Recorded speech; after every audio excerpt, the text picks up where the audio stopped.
Matric परीक्षा देथिबा छात्र छात्री मानक पई गोटे बहुत बड़ खुशी खबर आसी आसंता मे 2 तारिख रे मैट्रिक परीक्षा फल प्रकाश पाइब। देखंतु से नहीं अपडेट आसी जाइए मे 2 तारिख अपराह्न 4टारे परीक्षा फल प्रकाश पाइब बोली माध्यमिक शिक्षा परिषद बोर्ड पक्षर जहाँकि ऑफिशियली अनाउंसमेंट करा जाइए।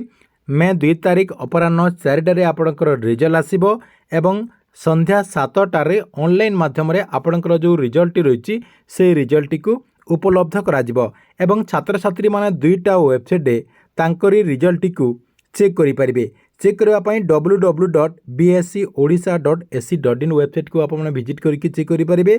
ता सहित आ गुटे आपणकर वेबसाइट होची bscodisha.nic.in एई वेबसाइट को आपण जाके सर्च करके आपणकर रोल नंबर देकी निजर जो मार्क रही कि आपणकर जो रिजल्ट रही से रिजल्ट को जानी परिबे।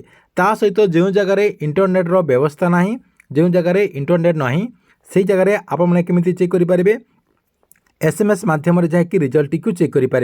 OR10 आपणकर रोल नंबर टाइप करके 5676 750 को आप जाकि एसएमएस करके आपणकर रिजल्ट को चेक करें।